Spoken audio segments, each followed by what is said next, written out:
야, 네가 무슨 구세주냐? 네가 구세주라면 너도 살리고 나도 살려봐라. 너도 죽는 주제에 무슨 구세주냐? 막 욕을 해댄 거예요. 그러니까 예수님이 그냥 매달려갖고 아파 죽겠는데 이놈이 이상한 소리 하니까 대꾸도 안 해요. 대꾸도 안 해. 성서 보면은 그냥 가만히 계세요. 근데 내가 2000년 역사상 진짜 말 잘하는 사람 한 사람 알고 있어요. 그게 누구냐면 오른편 강도예요. 얼마나 말을 잘하느냐면은 그렇게 얘기를 하니까 이 왼편에 있는 강도를 혼내요. 야, 이놈아, 니놈하고 나는 죽어도 싸. 강도 짓을 했으니까. 근데 저분이야말로 무슨 죄가 있어? 가난한 사람, 병든 사람 함께 해주고 인간 사랑하신 분인데, 그리고 이 강도가 한마디 해요. 주님, 마지막 날에 저를 기억해 주십시오. 그러니까 그냥 예수님이 왼편에 있는 놈한테 대답도 안 하던 예수님이 그렇게 아파도 오른편에 있는 강도한테 한마디 해요. 너야말로 오늘 나와 낙원에 들 것이다. 이 말 한마디 잘한 바람에 그냥 예수님하고 1호로 천당에 올라간 사람 아니야. 그렇지 않아요? 루카복음 23장에 나오는 얘기예요. 루카복음에. 그러니까 여러분들 남편 칭찬을 해주세요. 남편. 얼마 전에 제가 우리 동창 신부 아버님이 돌아가셔서 장례미사를 갔는데 마침 그날 어떤 동탄에 있는 본당 총회장님이 은퇴 신부님 10분을 초대해갖고 식사, 보고 초대를 했어요. 부인이 보고 요리를 할 줄 알아갖고. 그래갖고 이제 그 집에 가고 보고를 먹는데, 아, 신부님들, 은퇴 신부님들 보니까 머리가 다 벗겨진 거야, 다. 머리가 다 벗겨져갖고 있더라고요. 근데 내가 그날 마침 이제 장례미사를 해갖고 우리 주교님을 뵀는데, 우리 주교님은 그래도 머리가 많이 나셔갖고 모자를 앞에다 쓰신 거야. 그래갖고 참 보기가 좋더라고요. 주교님이 아주 얼굴이 하얀이 선비같이 생기셨거든요. 그래서 내가 저녁 먹으면서 아유, 신부님들은 이렇게 머리가 벗겨졌는데 우리 주교님은 아직도 머리가 나셔갖고 모자를 앞에다 쓰는데 참 보기 좋더라고. 그랬더니 은퇴 신부님 10분이 황 신부 주교님한테 가갖고 아, 이 샴푸 뭐 쓰는지 좀 알아봐 달라고 막 그러더라고요. 아, 그런데 우리 식사를 한 총회장님, 그 동탄의 총회장님이 신부님, 저는 40부터 머리가 완전히 벗겨졌는데 한 번도 머리 벗겨진 것 때문에 스트레스 받은 적이 없다는 거예요. 그게 무슨 소리냐? 그랬더니 자기 부인이 40에 본당 사목 임원이었는데 사목회를 하고 집에 들어오면 막 짜증을 내고 들어온대요. 그 문을 열고 딱 한다는 부인이 첫 입을 열어서 하는 소리가 답답해 죽을 뻔했다고. 아, 여보, 사목회가 그렇게 답답해? 그러면 그 부인이 그런데, 여보, 나는 사목회를 하는데 60이 먹은 그 본당의 회장님들이 머리가 빽빽하게 꽉 차 있으면은 그 머리를 보고 회의를 하면 가슴이 답답하다는 거야. 아, 그리고 이제 자기 남편을 보고 머리가 완전히 대머리인 남편을 보고 한마디 한대요. 이제야 가슴이 뻥 뚫린다고. 이게 얼마나 남편을 기를 살려주는 말이에요. 그렇지 않아요? 그러니까 여자는 맛도 있고 멋도 있고 누구 기도 살려줘? 남편 기도 살려줘야 되는 거예요. 우리 인간들은 사실은 사랑이 없을 때 외롭죠. 근데 여러분들, 자식이 부모를 사랑하는 게 클까요? 부모가 자식을 사랑하는 게 클까요? 제가 다녀보면요, 다 부모가 자식을 사랑하는 게 크다고 착각하고 있어요. 근데 3살, 4살, 5살 때만 애들에도 누가 더 부모를 사랑하느냐면 자식이 더 부모를 사랑한대요. 왜냐하면 여러분들 3살, 4살, 5살 된 아이들은 누구밖에 없어요? 엄마밖에 없잖아요. 그래갖고 그냥 엄마 치마 붙잡고 그냥 온 데를 다 따라다니잖아요. 근데 엄마는 그때 아이 모임에도 나가야 되고 그냥 여기저기 다녀야 되는데 그냥 딸, 아들이 그냥 계속 매달려 있으면 귀찮아요, 안 귀찮아요? 귀찮을 때 있죠? 그래서 한마디 해도 얜 잠도 없냐고, 좀 가서 좀 자라고. 그래도 그냥 계속. 그러니까 아이가 엄마 아빠를 너무너무 좋아해. 엄마 아빠하고 같이 있고 싶어. 근데 누가 밀어내기 시작하냐면 부모가 밀어내기 시작하는 거예요. 언제까지 밀어내냐면 초등학교 6학년 때까지 계속 밀어내요.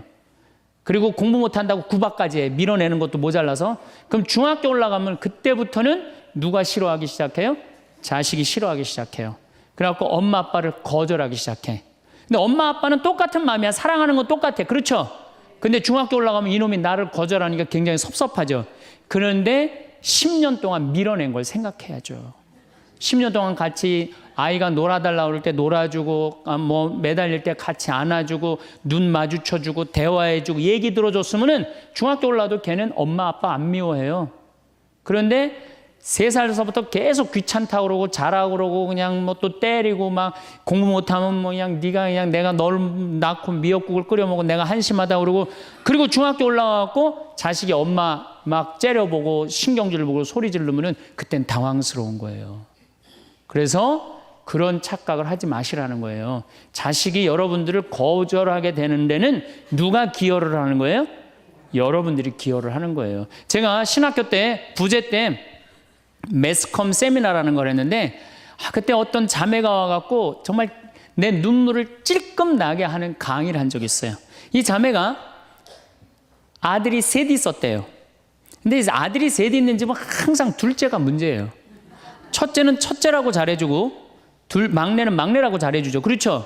둘째는 항상 소외의식을 느껴요. 항상 피해의식을 느낀다고요. 우리 집에도 아들이 셋 있는데 큰아들은 내가 봐도 저 어머니 아버지가 왜 이해가 안 될 정도로 큰아들한테 잘했어요. 잘못해도 다 감싸 안아주고. 이게 큰아들은 대접받는 거죠. 저는 우리 집 막내였는데 저는 정말로 사랑을 많이 받고 자랐어요. 전 중고등학교 다닐 때 내가 신발을 빨아본 적이 없어요. 형들이 다 빨아줬어요. 왜 빨아줬느냐면 안 빨아주면 어머니 아버지가 혼냈으니까, 막내 신발 빨게 한다고. 그래갖고 그냥 우리 집이 이제 제사를 지내도, 우리 집이 이제 아버님이 장손이라 1년에 어렸을 때 13번, 14번 제사를 지냈어요. 제사를 지내면은 제일 탐나는 게 제사상에 문어다리가 제일 맛있잖아요. 그런데 그냥 큰아들은 큰아들이라고 챙겨주고 막내는 막내라고 알아서 해주는데 둘째 형은 문어다리 차지가 안 가는 거예요. 그래갖고 이제 제사 끝나고 나면 이제 고시리 한다고 그러잖아요. 귀신 마중 나가면은 우리 식구들은 다 나가는데 둘째만 안 따라 나가는 거예요. 왜 안 따라 나가냐면 문어다리 훔치려고. 자기가 훔치지 않으면은 자기 챙겨줄 사람 아무도 없잖아요.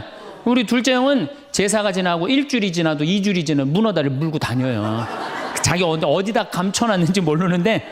그래갖고 제가 지금 얼마 전에 한 2년 전인가 설날 집회를 갔어요.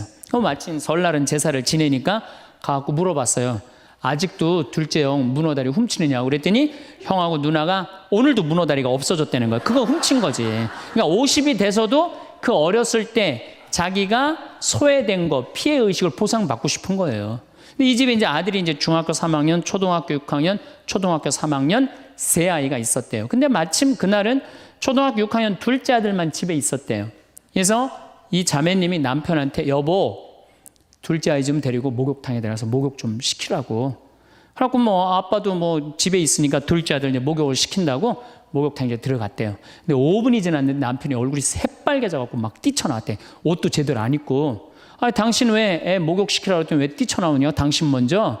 여보, 내가 목욕을 하러 들어갔는데 저놈이 이상한 말을 한다는 거예요. 그래서 무슨 말을 하느냐고. 아니 나도 벗고 이제 자기도 이제 둘째 아들도 옷을 벗었는데 딱 옷을 벗었는데 둘째 아들이 눈을 똑바로 뜨고 아버지한테 그러더래요. 아버지도 벗고 나도 벗었으니까 우리 남자 대 남자로 아무것도 안 걸쳤으니까 솔직하게 말 좀 해보자고.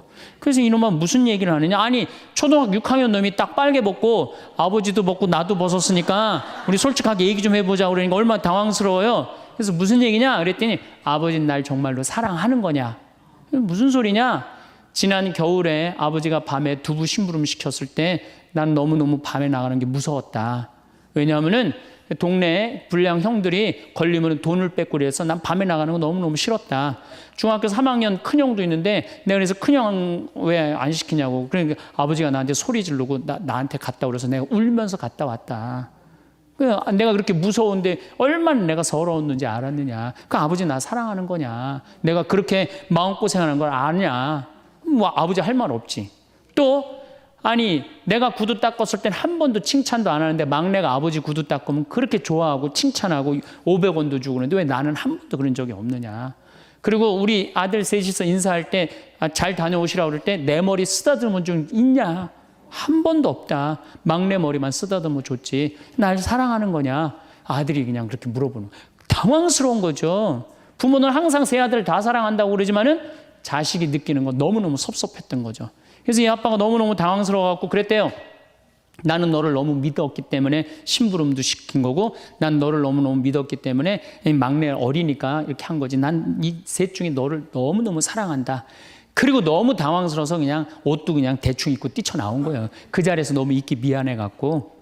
그래갖고 제가 어떻게 하나 보라고 그랬더니 문을 빼꼼히 열고 보니까 아들이 눈에는 눈물이 뚝뚝뚝 떨어지는데 입에는 미소가 있더라는 거예요. 아빠가 날 사랑한다고 그러니까. 그러니까 누가 사랑하는 게 커요? 자식이 부모 사랑하는 게 큰 거예요. 그 사랑을 부모가 까먹고 자꾸 자식한테 못되게 하는 거죠. 그래서 여러분들 정말로 우리가 부모라는 게 중요해요. 아버지가 없는 자식들은 참 힘들어요. 아버지가 없는 자식들은. 여러분들 그 삼국 통일을 한 궁예, 왕건, 견우, 후백제 거기에 궁예 얘기를 좀 할게요. 궁예가요. 뭐 역사적으로 뭐 확실하진 않지만 47대나 48대 경문왕 아들이었대요. 이 셋 중에 제일 난 사람이에요. 왕건은 귀족 아들이고 견우는 평민 아들이야. 근데 궁예는 왕의 아들이었어요. 근데 아버지 없이 자랍니다. 아버지 없이 자라요. 아버지 없이 자라는 사람들은요, 심리학자들이 얘기를 하기에 1살서부터 3살 때까지 가장 중요하대요. 이때 아버지 엄마가 안아주고 뽀뽀해주고 엄마 아빠라고 그럴 때 격려해주고 기저귀 갈아주고 이럴 때 아이들은 뭐가 생기느냐면 신뢰심이 생긴대요. 세상은 믿을 만한 데다. 그리고 그냥 아이가 막 걸을 때 옆에서 박수 쳐주고 걸음 뛸 때 그럼 아이들이요, 그 굉장히 심리적으로 안정감을 준다는 거예요. 그런데 이때 아버지가 없는 아이들은 심리적으로 굉장히 불안하다는 거예요. 여러분들, 이 아빠가 아이들 이 목마 태워주면은 애들 좋아해요, 안 좋아해요? 좋아하죠? 그런데 아빠 키가 1m 70이고 애가 50cm면 2m 20이에요. 그 꼭대기에 올라가고 또 애는 아빠 머리를 잡고 막 깔깔깔 까르르 넘어가지 않아요? 좋아갖고 아빠 머리를 잡고 걔는 무의식 속에 이런 생각을 갖는데요.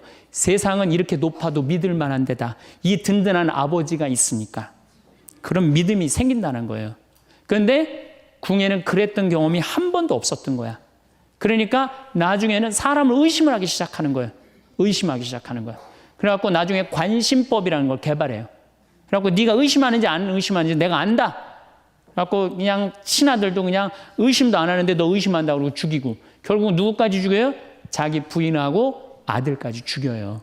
그리고 마지막으로 쓸쓸한 최후를 맞이해요. 신부님, 나는 우리 남편이 일찍 죽어갖고 우리 애들 그냥 혼자 키웠는데 너무 섭섭합니다. 아버지 없이도 훌륭하게 자라는 사람 간혹 있어요. 그게 누구냐면 오바마가 아버지 없이 자라잖아요. 할머니 손에서 얼마나 훌륭해요. 그렇죠? 그러나 일반적으로 보면은 그렇다는 거예요. 아버지가 굉장히 중요한데, 근데 슬픈 거는 우리나라는 아버지가 있어도 없는 것 같아요. 아버지가 있어도 애는 학원 다니냐고 그냥 정신 팔려가고 아버지는 돈 번다고 해갖고 서로 사랑을 쌀 시간이 없는 거, 서로 사랑을 쌀 시간. 그런데 이 아버지와 끈이 굉장히 기가 막힌 분이 한 분 계세요. 아버지와 자식 사랑이 아주 두터운 분이 한 분 계세요. 그분이 누구냐면 바로 예수님이에요. 예수님처럼 아버지와 사랑이 깊은 사람이 없어요. 여러분들, 세례받을 당시 예수님이 물 위에 올라오시자 마르코복음 1장 11절에 뭐라고 그러냐면 너는 내가 사랑하는 아들, 내 마음에 드는 아들이다 라고 하느님 아버지께서 아들을 얼마나 사랑하는지 확인시켜줘요. 그 마태복음 11장 25절 27절을 보면은 아버지, 하늘과 땅의 주님, 지혜롭다는 자들과 슬기롭다는 자들에게는 이것을 감추시고 철부지들에게는 드러내 보이시니 아버지 감사드립니다. 그렇습니다. 아버지의 선하신 뜻이 이렇게 이루어졌습니다. 나는 아버지께서는 모든 것을 나에게 넘겨주셨습니다. 그래서 아버지 외에는 아무도 아들을 알지 못합니다. 또 아들 외에는, 그리고 그가 아버지를 드러내 보여주려는 사람 외에는 아무도 아버지를 알지 못합니다. 그냥 예수님 입만 열면 아버지 얘기를 해요. 입만 열면은. 또 하느님 아버지도 아들한테 각별한 사랑을 해. 거룩한 변모 마태복음 17장 보면은 이렇게 얘기해요. 이는 내가 사랑하는 아들, 내 마음에 드는 아들이니 너희는 그의 말을 들어라. 그러니까 예수님도 아버지를 사랑하고 아버지 하느님도 누구를 사랑해요? 예수. 그러니까 하늘에 새도 보금자리가 있고 여우도 굴이 있지만 사람의 아들은 머리 둘 곳조차 없다라고 굉장히 고독하셨음에도 불구하고 그 고독을 누구 때문에 극복했을까요? 하느님 아버지와 철저한 사랑의 끈으로 그걸 극복한 거예요. 여러분들 자식들이 세상 살아가기 힘들다 하더라도 그 든든한 아버지가 있는 자식들은요, 극복해 나가요. 든든한 아버지가 있는 자식들은. 또 요한복음 17장 하느님 아버지와 얼마나 깊은 사랑으로 묶여 있는지 잘 보여주는 구절이 있어요. 아버지, 세상이 생기기 전에 제가 아버지 앞에서 누리던 그 영광으로 이제 다시 아버지 앞에서 저를 영광스럽게 해주십시오. 그리고 이어서 이렇게 말씀하십니다. 아버지, 아버지께서 제 안에 계시고 제가 아버지 안에 있듯이 그들도 우리 안에 있게 해주십시오. 난 이 구절을 보면요, 가슴이 떨려요. 여러분들 자식 중에 아버지한테 아버지 안에 내가 있고 내 안에 아버지가 있어, 이렇게 말하는 자식들이 있어요? 그런 고백을 할 수 있는 자식이 몇 명이나 될까요? 아버지 안에 내가 있고 내 안에 아버지가 있다. 예수님은 이렇게 아버지를 사랑했던 거예요. 의로우신 아버지, 세상은 아버지를 알지 못하였지만 저는 아버지를 알고 있습니다. 저는 그들에게 아버지 이름을 알려주었고 앞으로도 알려주겠습니다. 아버지께서 저를 사랑하신 그 사랑이 그들 안에 있고 저도 그들 안에 있게 하려는 것입니다. 예수님은 그 말씀을 하고 난 다음에 유다의 배반으로 붙잡히세요. 그러니까 예수님은 활동 시작할 때부터 아버지 얘기 시작해갖고 마지막 끝날 때까지 아버지 얘기한 거야. 아버지하고 이야기를 하는 거를 멈추지 않으십니다. 그리고 겟세마니 동산에서도 아버지와 끈끈한 사랑을 보여주시죠. 아버지, 하실 수만 있으시면 이 잔이 저를 비껴가게 해주십시오. 그러나 제가 원하는 대로 하지 마시고 아버지께서 원하시는 대로 하십시오. 요새 이런 아들이 어디 있어요? 제 뜻대로 말고 아버지 뜻대로 하세요. 이런 아들이 어디 있어요? 다 내 뜻대로 해달라고 그래요, 엄마 아버지가. 그렇죠?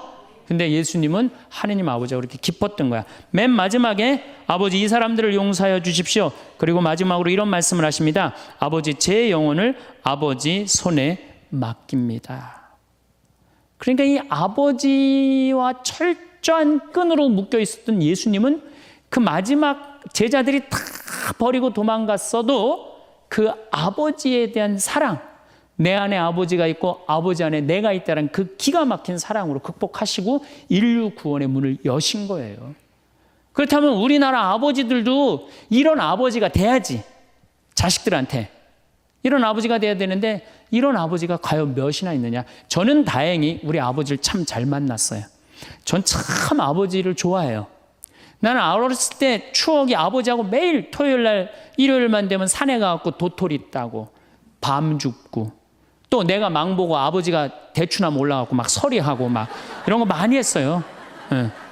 그래갖고 막 걸려갖고 막 대추밭 주인한테 막 욕먹으면 얘는 누구냐고 그러면 우리 막내 아들이라고 그러면 그냥 막내 아들 데리고 좋은 거 가르쳐 준다고 그냥. 그리고 어렸을 때 아버지하고 추억 중에 웅덩이가 있어요. 웅덩이. 거기에 퍼내면 그 미꾸라지. 그 진흙 안에 미꾸라지 그걸 잡아내는 정말 그런 추억들이요. 그러니까 지금도 80이 된 아버지를 보면 행복한 거예요.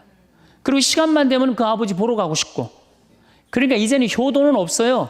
뭐만 남아있어? 사랑만 남아있는 거예요. 추억만 남아있는 거예요. 자식하고 얼마나 좋은 시간을 많이 가졌느냐에 따라서 늙었을 때 안 외롭다는 거예요. 어렸을 때 자식하고 한 번도 놀아준 적이 없어. 10살 때까지 놀아줘야 된다는 거예요. 근데 10살 때까지 한 번도 놀아준 적이 없으면은 자식이 늙은 부모들 한 번도 같이 안 놀아준다 이거예요. 그러니까 늙어서 외로운 거는 자식이 못 돼서가 아니라 누가 싸놓은 업보야? 그렇죠. 그러니까 섭섭할 필요 없어요. 자, 그렇다면은 사랑이 없는 엄마, 사랑이 없는 아버지, 엄마도 없고 아버지도 없는 이 세대는 외로울 수밖에 없어요. 그리고 그들은 어차피 떠나게 돼 있어요. 그렇다면 여러분들 옆에 남아있는 건 누구밖에 없어요? 남편. 그렇죠. 50살에 자식들 떠나면 50부터 100살까지 여러분들 옆에 남아있을 수 있는 유일한 사람은 남편밖에 없어요. 근데 여러분들 그 남편한테 잘해요? 옛날에는요, 부모한테 자식이 전부였어요. 왜 옛날에는 부모한테 자식이 전부였느냐면 20살에 결혼해갖고 내가 40살이 되면은 자식이 20살이 돼요. 그러면은 되게 50살까지 밖에 못 살았어요. 그럼 자식이 몇 년 효도하면 되냐면 10년만 효도하면 돼요. 그러면 알아서 죽어줘 주니까. 그러니까 옛날엔 자식이 부모한테 애절했어요? 안 애절했어요? 애절했어요. 그리고 20살 먹은 아들이 왜 50살 먹은 부모한테 죽지 말라고 왜 그렇게 손가락 깨물어서 입에 단지해주고 허벅지 살 잘라갖고 울며 불며 죽지 말라고 그랬을까요? 20살 된 이 아들은 동생이 17살, 14살, 11살, 8살, 5살, 2살 동생이 줄줄이 있는 거야. 근데 엄마 아빠가 지금 죽으면 이거 누가 키워야 돼? 자기가 키워야 되니까 죽지 말라고 그러는 거예요. 죽어도 이거 누구까지 다 키우고 죽어? 막내까지 키우고 죽어라 이거야. 근데 만약에 우리 엄마 아버지가 막내까지 다 키웠다? 그러면 엄마 아버지 나이가 60이 되는 거예요. 그래서 60까지 산 부모한테 너무 고맙다고 차려준 잔치가 환갑잔치예요. 근데 이 환갑진갑 다 받아먹고 갈 생각을 해요, 안 해요? 안 하잖아요. 이게 큰 문제예요. 그러니까 자식이 모시다가 지치는 거예요. 그러니까 부모 60, 70부터는요 부모 관심 없어요. 그러면은 50 넘어서는 누가 옆에 있어요? 남편밖에 없어요. 여러분들 지금 우리나라 100살 이상이 몇 명이냐면 2,500명이에요. 100살 이상이. 90세 이상이 몇 명이냐면 9만 명이에요. 80세 이상은 몇 명이냐면 80만 명이에요. 70세 이상은 몇 명이냐면 240만 명이에요. 그러니까 이제 안 죽어. 안 죽어요. 여기 죄송하지만 60세 넘으신 분들 손 들어보세요. 손 들어 괜찮아요. 이게 문제라는 거예요, 이게. 자식은 이미 떠나 있고 50 넘었고 60 넘어갖고는 누가 옆에 있어요? 남편밖에 없어요. 그러면은 자식한테 잘해야 됩니까? 남편한테 잘해야 됩니까? 남편한테 잘해야 돼요. 우리나라는요 안사람 바깥사람 제도가 있어요. 그래갖고 안사람은 집에서 애 놓다 죽고 바깥사람 바깥에서 돈 벌다 죽었어요. 근데 이게 의술이 좋고 영양이 좋고 고생을 안 하다 보니까 바깥사람이 50이 넘어도 안 죽는 거야. 안 죽어갖고 직장에서 쫓겨나갖고 집안에 들어와서 안사람이 돼버려요. 딱 안방에 이제 들어앉아 있는 거죠. 예. 근데 집안에 들어와갖고 부인 일을 도와주면 좋은데 도와줘요, 안 도와줘요? 안 도와주고 그냥 할 일 없으니까 마누라 하는 일 챙겨내, 안 챙겨내요? 챙겨내죠? 이게 미치는 거지 그때부터. 젊었을 때는 맛있는 거 차려놓고 여보 일찍 들어와 그래도 생전 안 들어오더니 이제 50 넘어서면 굳이 집에 안 들어와도 되는데 때 따라 철 따라 집에 들어오네. 그러니까 여러분들이 자식들 품에 안하고 키울 때는 외로운지 몰라요. 그렇죠? 근데 자식 떠나고 나면은 체인징 파트너를 해요. 이쁜 자식은 떠나고 쭈글쭈글한 남편이 돌아오는 거야. 그런데 50부터 110살까지 살려면은 젊었을 때 같이 여행 다니는 추억도 있어야 되고 젊었을 때 사랑도 쌓여 있어야지 50 넘어갔고 100살까지 있고 추억 먹고 살 거 아니에요. 근데 그런 추억이 하나도 없어. 그 50 넘어갖고 와갖고 그냥 잔소리만 하고 그냥 그러면은 그 남편이 싫은 거예요. 그러니까 서로 한 집에 살지만은 각방 따로 쓰고 외롭게 사는 거죠. 그래도 여러분들은 괜찮아요. 여러분들은, 우리 신부들은요 진짜 불쌍해요. 생각을 해봐요. 20살에 신학교 들어갔어요. 그래서 30에 신부 돼요. 그래갖고 옛날엔 75세 은퇴였어요. 75세 은퇴. 75세는 그래도 괜찮았어요. 은퇴하고 그냥 거의 바로 이제 세상 떠나시니까 요즘 70세로 은퇴가 내려왔어요. 그리고 이제 65세로 내린대요. 65세 은퇴해도 된다 이렇게 내린대. 왜? 서울교구 우리 보좌 신부님들 뭐 10년, 12년, 13년 하잖아요. 그러니까 빨리 은퇴할 사람 빨리 하고 보좌들 빨리 본당 내보내야 되니까 빨리 은퇴해라 이거야. 그러면은 65세부터 은퇴해갖고 우리 부관장 신부는 110살까지 산단 말이야. 그러면은 20살에 신학교 들어갖고 65세까지 45년 혼자 살아. 그래갖고 65세 은퇴해갖고 110살까지 또 혼자 살아. 45년, 90년 혼자 사는 거야. 그래서 나는 우리 신부님들 은퇴시키는 거 반대하는 신부예요. 65세 은퇴시켜갖고 다시 보좌 신부로 발령을 내라. 보좌 신부로 발령을 내갖고 아니 고해성사 듣게 하면 되잖아요. 얼마나 여러분들 속에 있는 얘기하고 싶은 거 많아요. 그렇죠? 그럼 고해성사 듣게 하고 또 굳이 신부님들 65세 넘어갖고 강론 안 해도 돼요. 미사 없는 강론하게 하면 되잖아. 강론하라 그러면 또 헨소리 또 하고 헨소리 또 하고 그러실 수 있으니까 얼마나 좋아.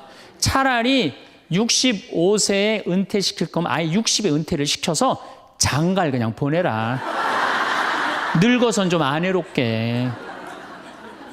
농담이에요, 농담. 우리보다는 여러분들이 훨씬 덜 외롭다는 거예요. 그렇지 않아요? 여러분들 남편도 있고 자식도 있고 손자도 있잖아요. 그러면 그 소중한 사람들한테 사랑하면서 살아야지. 우린 사랑할 사람도 없는데 여러분 사랑할 사람이 있잖아요. 그럼 조금만 내가 잘하면 되는데 그게 안 되는 거예요. 우리나라 여자들이요. 이 세상이 너무너무 여자 살기 좋은 세상이 돼갖고 여자들이 지금 뭐가 뭔지도 모르고 살아요. 집에서 남편들, 여러분들 남편들이 200만 원, 300만 원 벌어갖고 돈 갖다 주잖아요. 여러분들 길 지나가다 보면은 여러분들 10,000원 주는 사람 있어요? 지나가는 남자가? 없죠? 남편은 200만 원, 300만 원 한 달 뼈 빠지게 갖고 갖다 주잖아요. 그럼 잘해줘야 될 거 아니야. 그렇지 않아요? 그것도 1, 2년 갖다 준 것도 아니고 20년, 30년 갖다 줬으면 잘해줘야 될 거 아니야. 근데 집에서 그런 기가 막힌 남편 왕대접 해줘요? 개 다음으로 대접해. 개 다음으로. 집에 마누라 자식 먹여 살린다고 이마가 땅바닥에 닿도록 인사하고 다니는 거예요. 여러분들 남편들 나가면 그래요. 그럼 집에서 왕대접 해줘야 될 거 아니야. 집에서도 왕대접 못 받아. 직장에서도 왕대접 못 받아. 어디 가면 왕대접 받아요. 룸사롱 가면 왕대접 받아요. 룸사롱 가면 막 그냥 가슴이 볼랑말랑한 옷 입고 그냥 여자들이 그냥 허벅지 트어진 치마 입고 그냥 머리도 그냥 생머리 싹 하고 그냥 사장님 오셨느냐고 그냥 팔짱도 끼고 그냥 술도 따라주고 그냥 또 그냥 안주 드시라고 그냥 땅콩 오징어 말아갖고 입에 막 넣어주고. 얼마나. 그러니까 30만 원, 40만 원 쓰는 게 안 아까운 거예요. 대한민국의 룸사롱으로 남자를 몰아내는 건 누가 몰아내는 거냐? 여자들이 난 몰아낸다고 생각해요. 여자들이. 마누라라는 게 아침에 출근할 때 보면 막 사자머리를 해갖고 막 귀신 눈을 해갖고 그냥 여보 다녀와 그냥 다녀오게 하고 난 다음에 다녀오라고 그래야지. 예쁘게 차려입고 문 입구에서 여보 다녀와. 그러면 내가 이렇게 이쁜 마누라 있는 집에 돌아와야 돼. 그런 마음으로 나가서 일할 거 아니야. 사자머리 밥도 제대로 안 챙겨주고 그냥 다녀오라고 그러고. 또 대한민국 남자들은 또 착해요. 또 다녀오랜다고 저녁에 여보 나 다녀왔어. 예. 근데 아직도 그냥 사자머리를 하고 그냥 텔레비 보고 앉아있으면 어느 남자가 집에 들어가고 싶겠어요. 그렇지 않겠어요? 그래서요, 사람은요, 부부는요, 사는 맛이 있어야 돼요. 사는 맛이. 50이 넘으면요, 남자가 테스토스테론은 없고 에스트로겐만 있어요. 여성 호르몬이 자꾸 나와요. 그래서 성적인 능력이 사라져요. 성적인 능력이 사라지니까 50 넘은 남자들은 무슨 낙으로 사느냐면 먹는 낙으로 사는 거예요. 먹는 낙으로. 그냥 50만 되면 말하는 거 좋아하고 먹는 거 좋아한단 말이야. 근데 이 남자는 50이 넘으면 먹는 걸 좋아하는데 50이 넘은 여자는 이 세상에서 제일 하기 싫은 게 밥이야, 밥.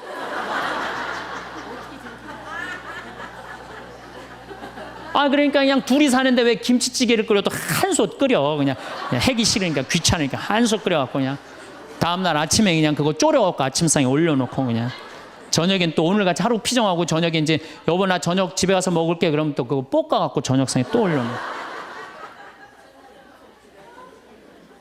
좀 회도 떠갖고 예?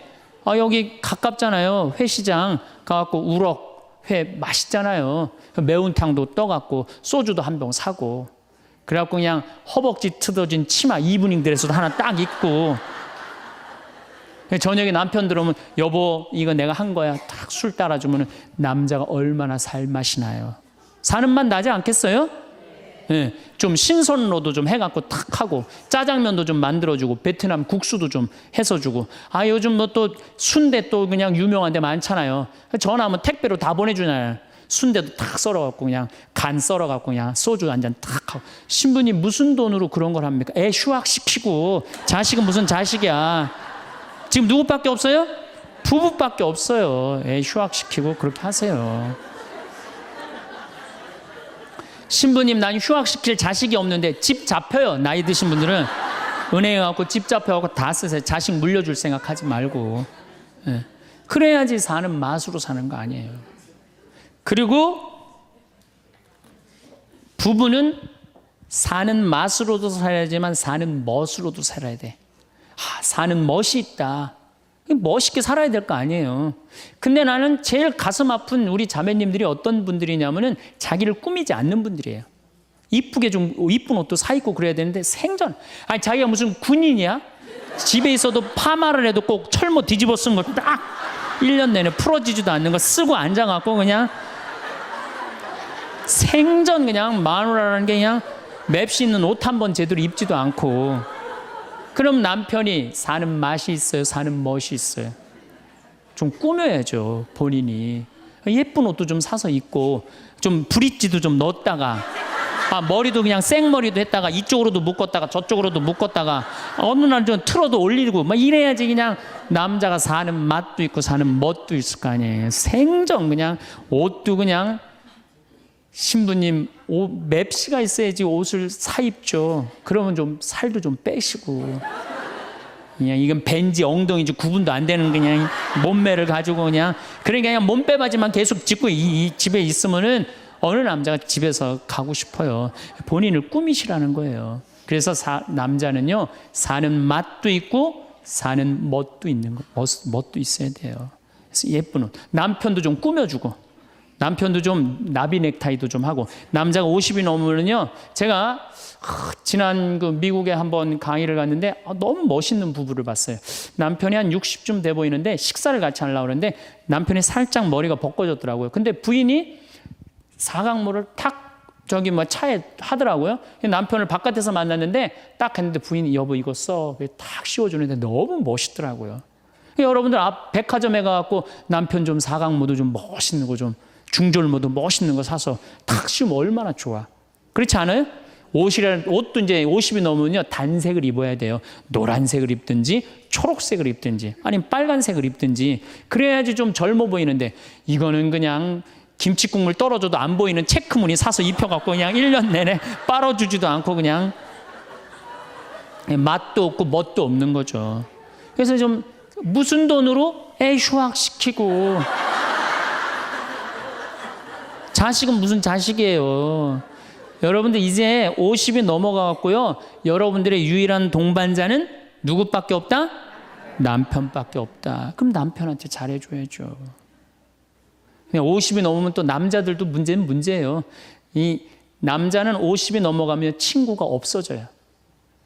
오로지 방에만 있는 거 집에만.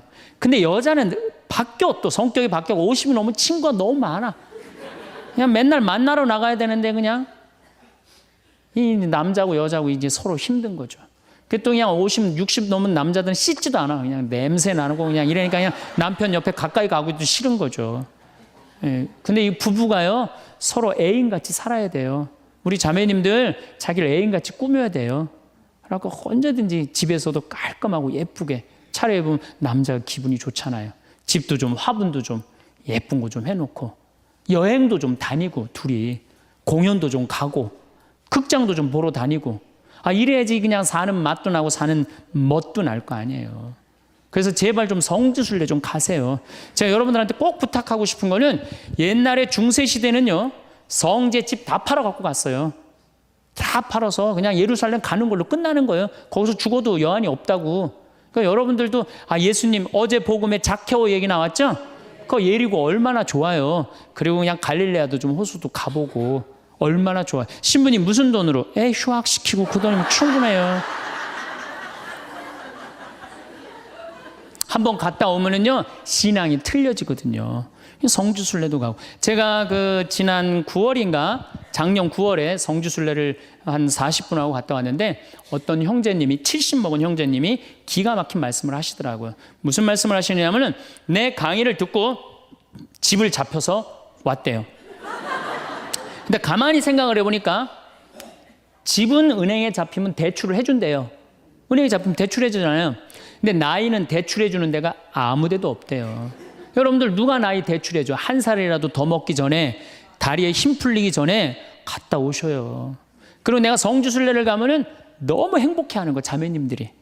그래갖고 나는 은혜 받아갖고 성제 갖고 그냥 성령을 충만히 받아갖고 10일 동안 저렇게 행복하고 그냥 은총에 그냥 가득한 줄 알았더니 12일 동안 밥을 안 하잖아, 밥을.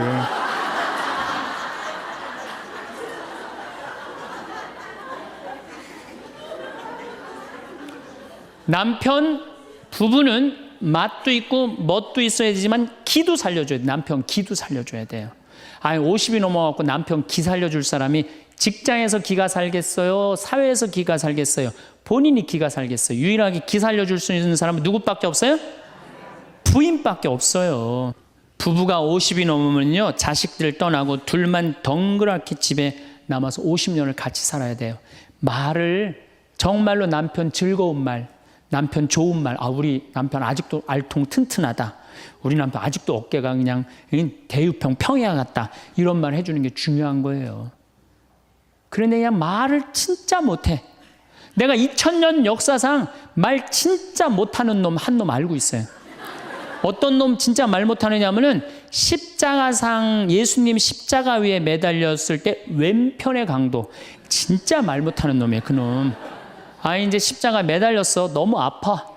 자기도 이제 죽기 일보 직전이고 옆에 구세주라는 사람도 옆에 있단 말이야. 그냥 이 사람이 막 분이 치밀었나 봐요. 야, 네가 무슨 구세주냐? 네가 구세주라면 너도 살리고 나도 살려봐라. 너도 죽는 주제에 무슨 구세주냐? 그냥 막 욕을 해댄 거예요. 그러니까 예수님이 그냥 매달려갖고 아파 죽겠는데 이놈이 이상한 소리 하니까 대꾸도 안 해요. 대꾸도 안 해. 성서 보면은 그냥 가만히 계세요. 근데 내가 2000년 역사상 진짜 말 잘하는 사람 한 사람 알고 있어요. 그게 누구냐면 오른편 강도예요. 얼마나 말을 잘하느냐면은 그렇게 얘기를 하니까 이 왼편에 있는 강도를 혼내요. 야, 이놈아, 니놈하고 나는 죽어도 싸. 강도 짓을 했으니까. 근데 저분이야말로 무슨 죄가 있어? 가난한 사람, 병든 사람 함께 해주고 인간 사랑하신 분인데, 그리고 이 강도가 한마디 해요. 주님, 마지막 날에 저를 기억해 주십시오. 그러니까 그냥 예수님이 왼편에 있는 놈한테 대답도 안 하던 예수님이 그렇게 아파도 오른편에 있는 강도한테 한마디 해요. 너야말로 오늘 나와 낙원에 들 것이다. 이 말 한마디 잘한 바람에 그냥 예수님하고 1호로 천당에 올라간 사람 아니야. 그렇지 않아요? 루카복음 23장에 나오는 얘기예요. 루카복음에. 그러니까 여러분들 남편 칭찬을 해주세요. 남편. 얼마 전에 제가 우리 동창 신부 아버님이 돌아가셔서 장례미사를 갔는데 마침 그날 어떤 동탄에 있는 본당 총회장님이 은퇴 신부님 10분을 초대해갖고 식사, 보고 초대를 했어요. 부인이 보고 요리를 할 줄 알아갖고. 그래갖고 이제 그 집에 가고 보고를 먹는데, 신부님들, 은퇴 신부님들 보니까 머리가 다 벗겨진 거 다. 머리가 다 벗겨져갖고 있더라고요. 근데 내가 그날 마침 이제 장례미사를 해갖고 우리 주교님을 뵀는데, 우리 주교님은 그래도 머리가 많이 나셔갖고 모자를 앞에다 쓰신 거야. 그래갖고 참 보기가 좋더라고요. 주교님이 아주 얼굴이 하얀이 선비같이 생기셨거든요. 그래서 내가 저녁 먹으면서 신부님들은 이렇게 머리가 벗겨졌는데 우리 주교님은 아직도 머리가 나셔갖고 모자를 앞에다 쓰는데 참 보기 좋더라고. 그랬더니 은퇴 신부님 10분이 황 신부 주교님한테 가갖고 샴푸 뭐 쓰는지 좀 알아봐 달라고 막 그러더라고요. 그런데 우리 식사를 한 총회장님, 그 동탄의 총회장님이, 신부님, 저는 40부터 머리가 완전히 벗겨졌는데 한 번도 머리 벗겨진 것 때문에 스트레스 받은 적이 없다는 거예요. 그게 무슨 소리냐? 그랬더니 자기 부인이 40에 본당 사목 임원이었는데 사목회를 하고 집에 들어오면 막 짜증을 내고 들어온대요. 그 문을 열고 딱 한다는 부인이 첫 입을 열어서 하는 소리가 답답해 죽을 뻔했다고. 여보, 사목회가 그렇게 답답해? 그러면 그 부인이 그런데, 여보, 나는 사목회를 하는데 60이 먹은 그 본당의 회장님들이 머리가 빽빽하게 꽉 차 있으면은 그 머리를 보고 회의를 하면 가슴이 답답하다는 거야. 그리고 이제 자기 남편을 보고, 머리가 완전히 대머리인 남편을 보고 한마디 한대요. 이제야 가슴이 뻥 뚫린다고. 이게 얼마나 남편을 기를 살려주는 말이에요. 그렇지 않아요? 그러니까 여자는 맛도 있고 멋도 있고 누구 기도 살려줘? 남편 기도 살려줘야 되는 거예요. 부처님은요 7종류의 아내가 있다고 그래요. 첫째, 남편을 죽이는 아내가 있대요. 더러운 마음을 가지고 남편에 대한 사랑이 없고 남편을 업신여기는 아내. 아내가 권력이 세면 남편이 모든 것을 참고 침묵하기 때문에 그 참느냐고 빨리 죽는데요. 남편을 죽이는 아내가 있대요. 두 번째는 도둑과 같은 아내가 있대. 남편이 힘들게 돈 벌어 갖고 오면은 그거 그냥 막 써갖고 그냥 살림살이 엉망으로 하는 아내. 도둑과 같은 아내. 셋째, 주인과 같은 아내. 주인 행세하는 거죠. 그래갖고 그냥 자기는 일 안 하고 남편 막 시키는 주인과 같은 아내가 있고. 그 다음에 네 번째는 어머니와 같은 아내가 있대요. 항상 남편을 사랑하며 자식 대하는 것처럼 남편을 보호해주는 아내가 있대요. 그 다음에 누이 동생과 같은 아내. 남편을 섬기기를 다하고 자매와 같은 귀여움을 떨고 애교를 떠는 그런 누이 동생과 같은 오빠 오빠 하면서 그런 아내가 있다는 거예요. 그 다음에 친구 같은 아내가 있다는 거예요. 직장에서 마치고 피곤해서 돌아오면은 남편을 반가이 맞이해주고 술 한잔을 하면서 하루를 이야기를 나누는 친구 같은 아내. 그 다음에 이건 시대에 좀 안 맞지만은 종과 같은 아내, 남편을 극진히 섬기는 아내가 있다는 거예요. 여러분들은 이 7번째 중에 몇 번째에 들어가세요?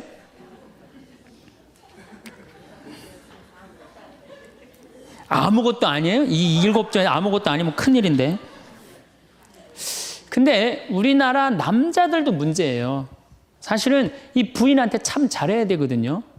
자기 믿고 따라온 사람이 얼마나 귀하게 해야 돼. 근데 우리나라 남자들 참 부인한테 말 못해요. 정말 이쁘다고 말 한마디 해주면 얼마나 좋아.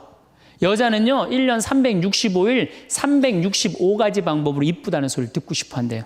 오늘같이 이렇게 태양이 찬란한 날은 여보 저 찬란한 태양처럼 당신 오늘 너무 이뻐. 그리고 비가 촉촉하게 오면 여보 당신 촉촉한 비처럼 이뻐. 아니 어떤 방법을 써서라도 이쁘다는 말하면 여자는 행복하다는 거예요. 그리고 요리를 해주면 맛있다고 먹으면은 김치찌개 이렇게 맛있는 김치찌개 먹을 수 있는 사람은 세상은 나 하나밖에 없다고. 이렇게 정말로 이런 말을 해줘야 되는데 생전 뭐 맛있다 맛없다 그런 말 안 하면은 여자가 밥할 맛 나겠어요? 안 나죠? 그럼요. 그리고 한 30년 밥 얻어먹었으면 이제 설거지는 해야지. 그렇게 얻어먹었으면 설거지는 해야지. 양심 있는 거 아니야? 그렇지 않아요? 여자는 언제 행복하냐면 남편이 자기 살림을 도와줄 때 행복하다고 그러더라고요. 내 얘기를 듣고 어떤 형제님이 17년 동안 설거지할 생각을 한 번도 안 했대. 17년 동안.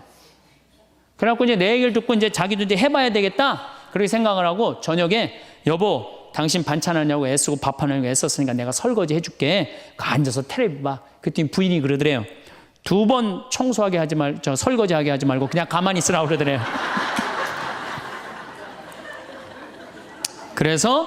그래서 이 남편이 그랬대요. 아니야 내가 오늘 해보고 싶어서 그래. 그리고 설거지를 했대요. 그리고 이제 그 형제는 미사해설하러 성당에 갔는데 메시지가 왔대요. 여보 나는 오늘 당신이 한 설거지 지금 다시 하고 있어. 하지만은 오늘처럼 행복한 날은 없어. 17년 결혼 생활 중에 오늘처럼 행복한 날은 없어. 고마워. 내 살림살이를 도와줘서. 그 메시지를 형제님이 나한테 보냈어요. 신부님 요 조그만 거 이렇게 행복할 수 있는데 내가 왜 이제까지 안 했는지 모르겠다고. 그러니까 우리 정말 부인한테 정말로 자매님들한테 서비스 해줘야 돼. 이제는 서로를 사랑해야 돼요. 서로를 사랑하고 아껴줘야 돼요. 근데 우리나라 남자들이 얼마나 말을 못하냐면 이게 진짜로 있었던 일이에요. 65살 먹은 형제님이 꿈을 잘 꾼 거야. 그래갖고 로또를 산 거야. 금요일 날. 그래갖고 그냥 가슴이 부풀은 거야. 왜 부인한테 막 자랑을 한 거야. 내가 꿈을 꿨는데 이건 된다. 그리고 보통 꿈이 아니다. 막 돼지가 막 수천 마리 왔다 갔다 한 꿈을 꿨는지. 그래갖고 그냥 막 들떠있는 거야. 그러니까 부인이 콧소리로 한마디 한 거야. 여보 그 로또 되면 당신 그 돈 뭐 할 거야? 그랬더니 남자가 정색을 하고 그러더래요. 내가 이 로또 되면은 온 세상 사람한테 다 나눠줘도 당신한테는 한 푼도 안 줄 거야. 아니 아직 된 로또도 아닌데 당첨되고 난 다음에 그러면 몰라도 당첨도 안 됐는데 귀양 이렇게 말하면 얼마나 좋아요. 여보 당신 평생 나한테 시집 와갖고 고생만 했는데 내가 로또 되면 내가 당신 다 줄게. 쓰고 싶은 대로 다 써. 아니 당첨도 안 된 로또인데 그렇게 말하면 얼마나 기분이라도 좋아요. 근데 그냥 내가 온 세상 사람한테 다 나눠줘도 당신한테 한 푼도 안 줄 거야. 이게 할 말이에요. 근데 우리나라 남자들이 이런다고요. 다른 형제님들이 마누라 너무너무 이쁘고 좋겠다고 살아봐라. 야, 눈 한번 하얗게 뜨고 하면 독사가, 그런 독사가 없다.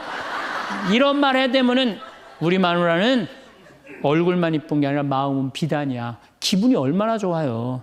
참 고운 말을 못 하는 거야. 그냥 온 세상 사람한테 다 나눠줘도 당신한테는 한 푼도 안 준다. 그러니까 이 부인이 너무 열받아갖고 한 달 반 동안 밥을 안 해줬대요. 그리고 진짜 무서운 건 집안에서 폭력이에요. 폭력. 더욱이 남자가 여자를 때리는 건 있을 수 없는 일이에요. 부부가요, 때린다는 건 있으면 안 돼요. 아니, 여자가 남편한테 결혼을 할 때는 이 험난한 세상, 저 힘 있는 남자한테 보호받고 싶어서 결혼하는 거 아니에요? 그렇지 않아요, 보통? 그런데 그 남편이 자기를 때린다고 생각하면요, 이건 치욕이에요, 여자한테는. 그래서 남자가 여자를 때리면 안 돼요. 정말로 이것도 진짜 있었던 일인데, 70이 다 돼가는 할머니인데 평생 남편한테 맞으면서 살았대요. 그런데 또 친구 하나가 평생 남편한테 둘이 이제 할머니가 이제 둘이 친구야. 서로 맞고 살아갖고. 근데 그 평생 맞은 할머니가 하루는 이 친구 할머니한테 전화를 한 거야. 막 웃으면서 전화했대. 아니, 너 뭐가 이렇게 좋아갖고 전화했냐? 그랬더니 우리 남편이 이번에 병원에 갔는데, 글쎄 3개월밖에 못 산다고. 나 지금 입을 뒤집어 쓰고 지금 웃으면서 너한테 전화하는 거라고. 이건 너무 불행하지 않아요? 너무 불행하지 않아요?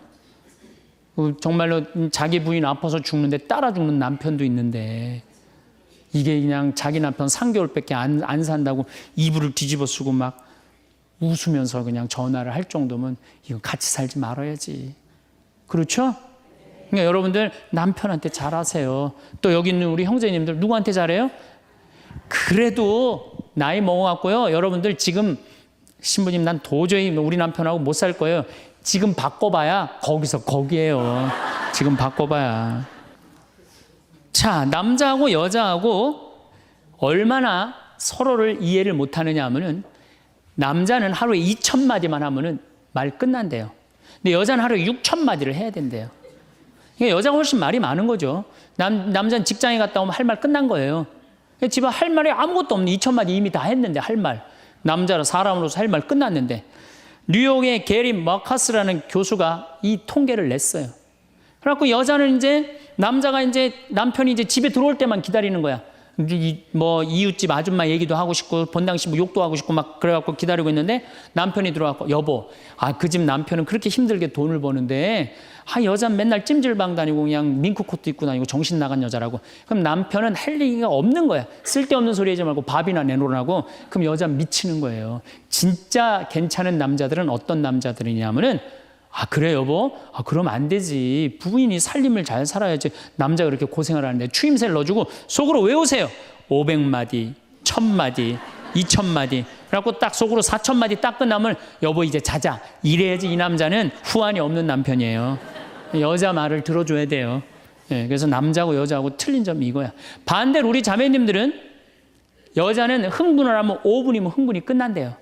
그래갖고 막 장보러 들어와갖고 막 욕을 5분만 하면은 아무 일도 없었던 듯이 부엌에 들어가고 콩나물도 따고 멸치 대가리도 딴대요. 아무 일도 없었던 듯이. 근데 남자는 5분 동안 바가지 긁을 동안 가만히 있는데요.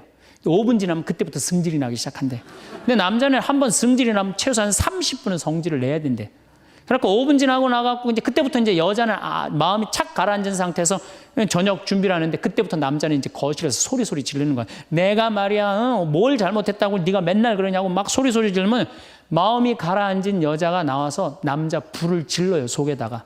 뭐라고 그러냐면, 당신은 말만 하면 이렇게 성질을 내고 그러느냐고. 자기는 이미 다 흥분 가라앉은 상태에서 막 성질 내는 남편한테 불은 자기가 질러놓고. 그러면 안 된다는 얘기죠. 30분 동안 길길이 뛰게 놔두란 얘기예요. 승질을 건드려 놨으면은. 어쨌든 우리가 이 인생을 외롭게 살고 싶지 않다면은 부부가 사랑하는 수밖에 없어요. 그래야만이 우리 인생이 풍요로워요. 더욱이 여러분들 노년 50년, 60년 부부밖에 없어요. 훈련하면 된대요. 그 부부 사랑 훈련하는 그 많은 책자를 읽어보면요, 그 서로 훈련이 안 돼 있어서 그렇지 훈련하면 서로 사랑한대요. 그리고 외롭지 않다는 거예요. 다음에는 오늘도 황창현 신부님의 행복 특강 잘 들으셨나요? 이어서 나이 들수록 들으면 도움이 되는 지혜의 말씀을 들려드리겠습니다. 인간은 고슴도치와 같습니다. 너무 가까이 하면 가시에 찔린다는 것을 알아야 합니다. 타인과 세상의 많은 것을 기대해서는 안 됩니다. 다른 사람에게서 무엇을 얻고자 하나요? 결국 인간은 누구나 혼자입니다. 중요한 것은 혼자 있을 때 그가 어떤 사람인가 하는 것입니다. 사람은 어떤 일이든 자신과 연관시켜 생각하면서도 자신에게 이익이 되는 것이 아니라면 자신과는 상관없다는 듯이 행동합니다. 상대를 대할 때 지나치게 관대하거나 다정하게 대해서는 안 됩니다. 친절이 과하면 상대는 선을 넘게 되고 결국에는 멀어지는 경우가 허다합니다. 오랫동안 곁에 있었음에도 사람은 언제든 배신할 수 있는 존재라는 것을 명심하세요. 사람은 일단 이해관계가 달라지면 태도가 달라집니다. 따라서 그 사람의 성격이 파악되면 그런 사람인 줄 알고 그 사람을 대할 필요가 있습니다. 사람은 누구나 가면을 씁니다. 그 속에 진짜 얼굴이 어떨지 알 수 없고 시간이 지나면 또 어떻게 변할지 알 수 없습니다. 아무리 가까운 사이여도 인간의 본성이 그러한 것을 인정해야 합니다. 그러니 불안정한 외부가 아닌 스스로의 내면을 의지해야 합니다. 모든 것에 있어서 결국 인간은 자기 자신에게서 구해야 합니다. 배신은 나와 먼 사람이 아닌 아주 가까운 사람이 합니다. 배신을 천천히 할 사람과 빨리 할 사람만 있을 뿐이지 배신을 안 하는 사람은 없다고 차라리 그렇게 생각하는 것이 좋습니다. 그러니 아무리 가까운 사이였어도 의심이 들 때는 그냥 넘어가지 말고 검증의 과정을 거쳐야 합니다. 의심이 들면 바로 티내지 말고 일단 믿는 척 하세요. 그러면 상대는 곧 더 큰 거짓말을 할 것이고 곧 정체가 드러날 것입니다. 그리고 우연히 상대의 나쁜 면을 봤다면 잊지 말고 그 사람에게 맞는 태도를 취하는 것이 현명합니다. 나쁜 것을 알면서도 함께 있다면 그 사람에게 나도 모르게 물들게 됩니다. 거리를 두어야 할 때는 거리를 두는 것이 좋습니다. 힘든 인연을 붙잡고 있는 것만큼 어리석은 것은 없습니다. 우리는 오직 자기 자신에게만 의존해야 합니다. 지혜로운 사람은 스스로 행복하고 만족스럽게 살아갑니다. 더 많은 것을 바라지 않고 스스로 자족하며 살아가지 못할 때 우리는 타인 속에서 자신을 잃습니다. 한번 생각해 보세요. 인간의 모든 고뇌와 고통과 불안과 의기소침의 대부분은 상대방이 나를 어떻게 생각할까? 라는 걱정에서 나옵니다. 우리들의 질투나 증오심도 대체로 같은 뿌리에서 자란 가지들입니다. 타인들의 기준에 따라 사는 사람은 결국 그들의 노예가 되고 맙니다. 남의 눈을 의식하지 않고 남들이 알아주는 것을 초월해서 사는 사람만이 행복합니다. 행복을 위해서는 타인의 판단을 중시하는 명예욕과 일종의 허영심을 버릴 필요가 있습니다. 인간의 행복과 불행을 가르는 것은 객관적인 그 무엇이 아닙니다. 단지 그것을 우리가 어떻게 느끼고 받아들이는가에 달려 있을 뿐입니다. 사람들이 질투의 감정에 사로잡히는 이유는 자신보다 나은 처지에 있는 사람을 바라보기 때문입니다. 그 사람이 자신보다 더 많은 재물을 가지고 있거나 다른 사람으로부터 더 많은 사랑을 받고 있다고 느낄 때면 사람들은 대부분 자신의 비참함을 생각하게 됩니다. 모든 불행은 비교하는 것으로부터 시작됩니다. 질투는 인간의 자연스러운 본능 가운데 하나이기도 하지만 부도덕과 불행의 가시를 품고 있습니다. 남을 시기 질투하지 마세요. 세상에는 어디에서나 모든 것들에 들러붙어서 무엇이든 항상 취할 준비가 되어 있는 천민무리가 있다고 합니다. 그들은 무수히 때로 몰려들어 있는 해충과도 같은 존재일 것입니다. 그들이 그렇게까지 하는 이유는 단지 자신의 무료함을 벗어나기 위해서입니다. 스스로 정신적 온기를 충분히 지닌 사람들은 굳이 그 무리에 섞일 필요가 없을 것입니다. 지적으로 뛰어난 사람들은 고독한 생활로 두 가지 이점을 얻을 것입니다. 하나는 자기 자신과 함께 할 수 있다는 이점일 것이고, 다른 하나는 타인과 함께하지 않는다는 이점일 것입니다. 모든 교제에는 강요와 고충 위험이 따를 것입니다. 이것을 감안할 때 두 번째 이점은 높이 평가받을 만한 것입니다. 사교란 때로는 도덕적으로 문제가 있거나 불합리한 사람과 더 접촉하게 되므로 위험한 일이기도 합니다. 비사교적인 사람이란 그런 사교성을 가질 필요가 없는 사람입니다. 우리가 겪어내는 거의 모든 것의 문제는 사교로 인해 생기기 때문에 사교가 필요하지도 않을 만큼 많은 것들을 지니고 있다는 것은 그 사실만으로도 큰 행운입니다. 그래서 질투는 옛날부터 우리들의 행복을 가로막는 적이자 제약으로 간주되어 왔습니다. 우리는 가능한 질투라는 본능을 우리의 인격에서 잡초처럼 뿌리 뽑아야 할 것입니다. 자신의 소유에 만족하고 이를 즐기려면 남들과 비교하지 말아야 합니다. 사람은 행복하고 싶은 만큼 행복해질 수 있습니다. 자기보다 더 잘 살고 더 많이 가진 자를 부러워하고 배 아파하는 사람은 결코 행복해질 수 없습니다. 행복하려면 자기보다 못한 자가 얼마나 많은가를 생각해야 합니다. 자기보다 불행한 사람을 찾아보는 것입니다. 자신을 위로하는 가장 빠른 방법입니다. 이 지구상에 나보다 불행한 사람이 얼마나 많은지 생각해 보세요.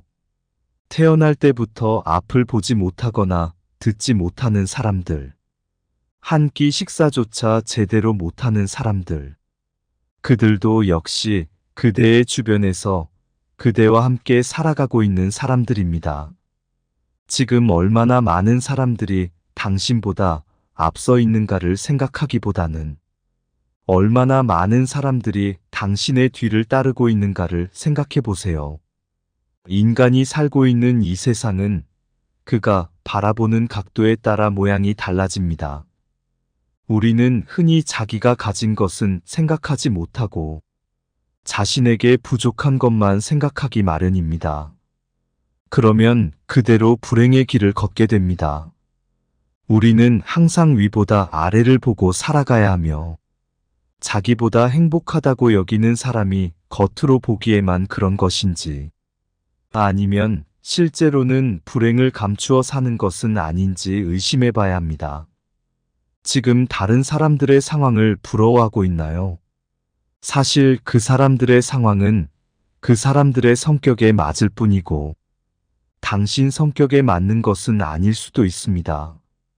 만일 당신이 그 상황에 놓인다면 자기를 불행하게 느낄 것이고 참기 힘들어질 수도 있습니다. 물고기에게는 물속이 새에게는 하늘이 두더지에게는 땅속이 행복한 것처럼 자기에게 적합한 분위기만이 행복을 주는 것입니다. 자기 마음이 어떻게 움직이는가에 따라 행복과 불행은 서로 위치를 바꿉니다. 이미 바꿀 수 없는 불행한 과거는 되도록 빨리 잊어버리세요.